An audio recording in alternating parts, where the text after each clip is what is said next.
Assalamualaikum warahmatullahi wabarakatuh. Perkenalkan, nama saya Mevia Kalazahwa dengan NIM B11.24.0041. Di sini saya akan memaparkan makalah saya yang berjudul Manusia dalam Perspektif Islam dan Ilmu Pengetahuan. Yang pertama yaitu pendahuluan latar belakang. Manusia sebagai makhluk ciptaan Allah memiliki posisi yang unik dalam pandangan Islam. Dalam konteks ini, pemahaman tentang hakikat manusia tidak hanya terbatas pada aspek spiritual, tetapi juga mencakup dimensi sosial dan ilmiah. Makalah ini bertujuan untuk mengeksplorasi konsep manusia dalam perspektif Islam dan ilmu pengetahuan, serta menyoroti hubungan antar keduanya. Konsep manusia dalam Islam. Dalam ajaran Islam, manusia diciptakan dengan tujuan yang jelas. Menurut Al-Quran, manusia memiliki dua misi utama, beribadah kepada Allah dan menjadi khalifah di bumi. Itu terkandung dalam surat Az-Zariyah ayat 56 dan surat Al-Baqarah ayat 30.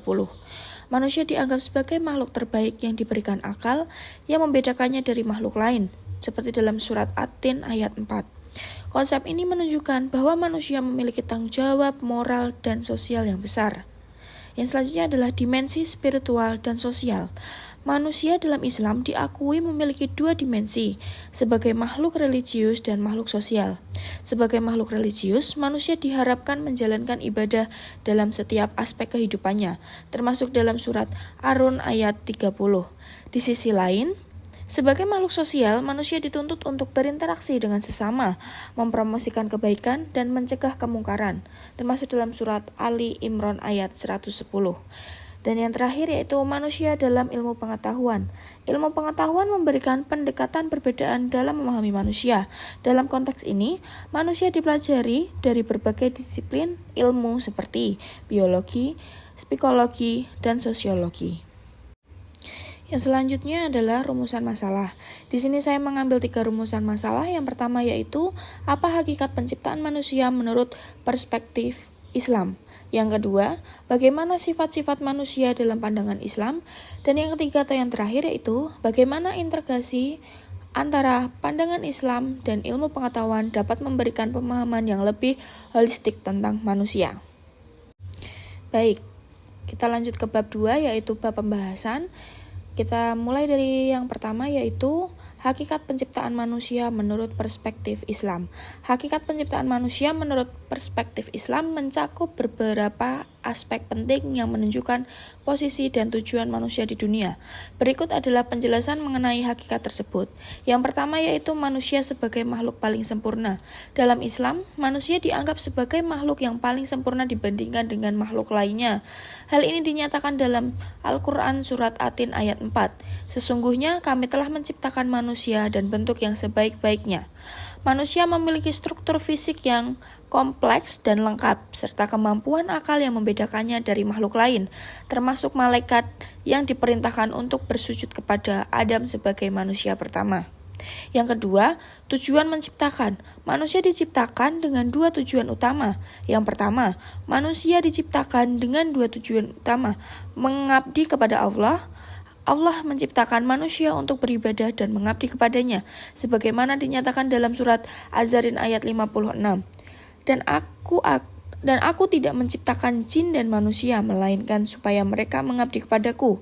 Quran surat Az-Zariyah ayat 56. Menjadi khalifah di bumi. Yang kedua, yaitu manusia juga ditugaskan sebagai khalifah atau pemimpin di bumi, yang berarti bertanggung jawab untuk menjaga dan memakmurkan bumi serta semua isinya. Ini tercantum dalam surat Al-Baqarah ayat 30, di mana Allah berfirman tentang menciptakan khalifah di bumi.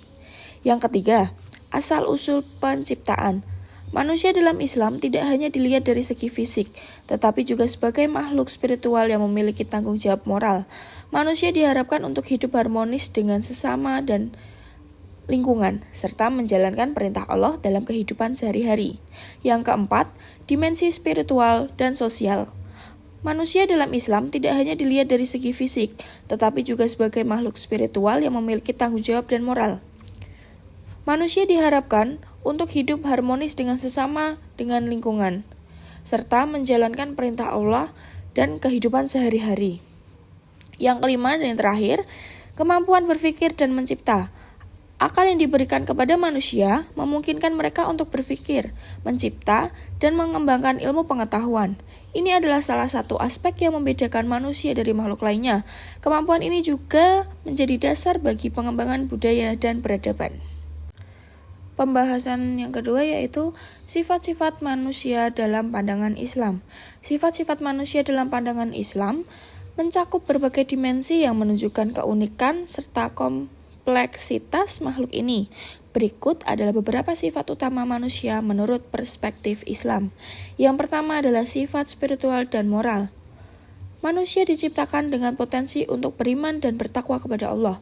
Dalam Al-Quran, Allah menekankan pentingnya iman sebagai fondasi kehidupan manusia. Sifat ini mencerminkan hubungan spiritual manusia dengan Sang Pencipta, yang menjadi dasar bagi tindakan dan perilaku mereka dalam kehidupan sehari-hari. Yang kedua, kemampuan berpikir dan mencipta. Manusia memiliki kemampuan berpikir yang tinggi yang membedakannya dari makhluk lain. Dalam surat Al-Baqarah ayat 31-33, Allah mengajarkan ada nama-nama segala sesuatu, menunjukkan kemampuan manusia untuk belajar dan memahami dunia di sekitarnya. Kemampuan ini juga memungkinkan manusia untuk berinovasi dan menciptakan berbagai hal yang bermanfaat. Yang ketiga, keterbatasan dan kelemahan. Meskipun memiliki banyak kelebihan, manusia juga memiliki sifat-sifat negatif seperti keluh kesah, tidak sabaran, dan kikir. Sifat-sifat ini sering kali muncul akibat dari hawa nafsu dan tekanan hidup. Dalam konteks ini, Al-Quran mengingatkan bahwa sifat-sifat tercela ini dapat diatasi dengan iman dan amal soleh. Yang keempat, kecenderungan terhadap kebaikan dan keburukan. Manusia memiliki potensi untuk berbuat baik maupun buruk. Dalam pandangan Islam, setiap individu dilengkapi dengan naluri untuk memilih antar kebaikan dan keburukan.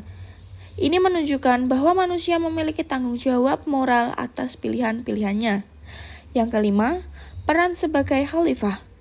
Manusia diangkat oleh Allah sebagai khalifah di bumi, yang berarti mereka memiliki tanggung jawab untuk mengelola dan memakmurkan bumi serta semua isinya.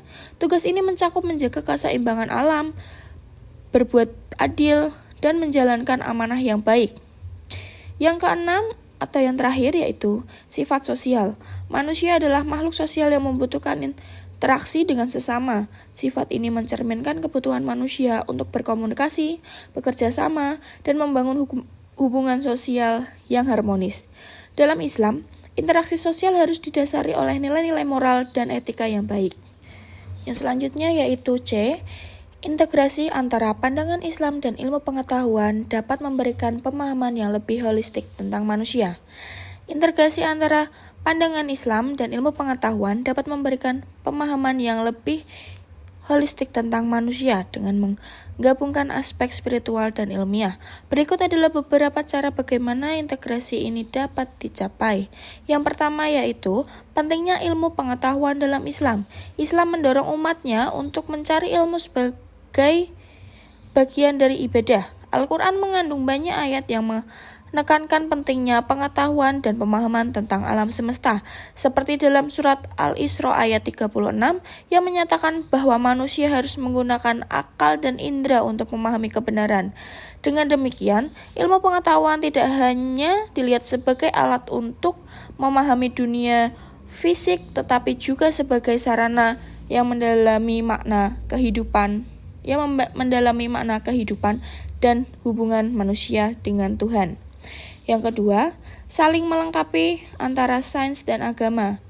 Integrasi ini tidak berarti mencampurkan sains dengan ajaran agama secara sembarangan, tetapi lebih kepada saling melengkapi. Ilmu pengetahuan memberikan metode empiris untuk memahami fenomena alam, sementara ajaran Islam memberikan nilai-nilai etika dan moral yang diperlukan dalam penerapan ilmu tersebut. Misalnya, sains dapat membantu manusia memahami mekanisme penciptaan dan hukum-hukum alam, sedangkan Islam memberikan pandangan tentang bagaimana seharusnya manusia berperilaku terhadap ciptaan Allah. Yang ketiga, mengatasi keterbatasan perspektif sekuler.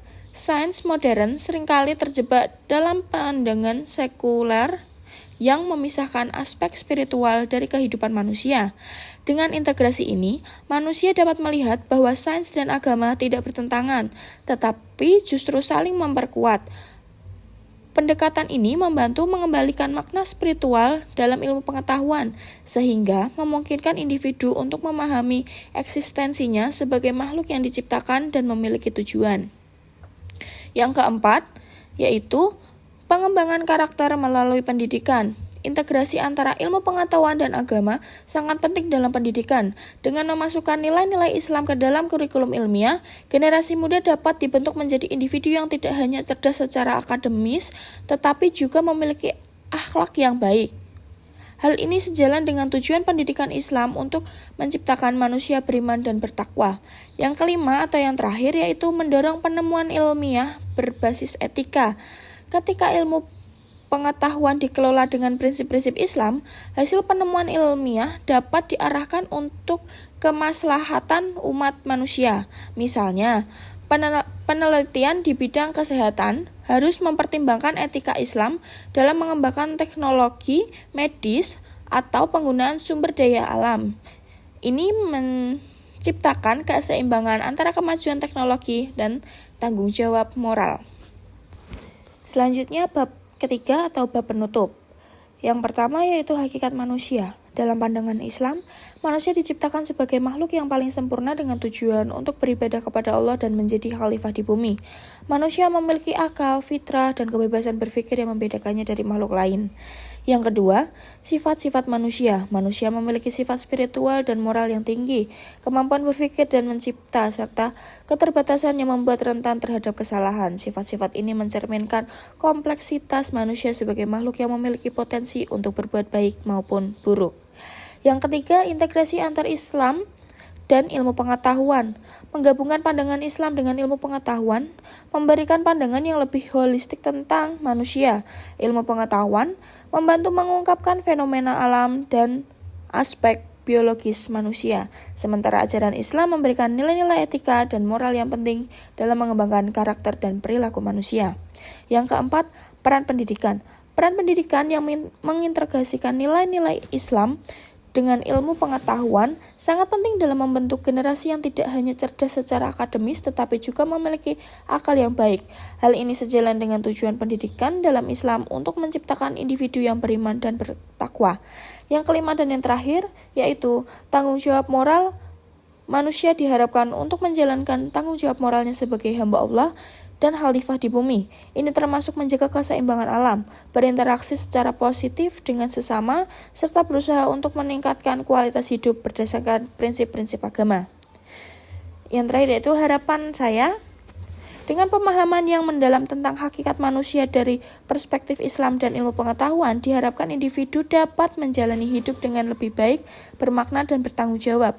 Makalah ini diharapkan dapat menjadi referensi bagi pembaca dan memahami konsep manusia secara lebih komprehensif dan menerapkannya dalam kehidupan sehari-hari. Yang terakhir yaitu daftar pusaka. Sekian dari pemaparan makalah saya. Terima kasih. Wassalamualaikum warahmatullahi wabarakatuh.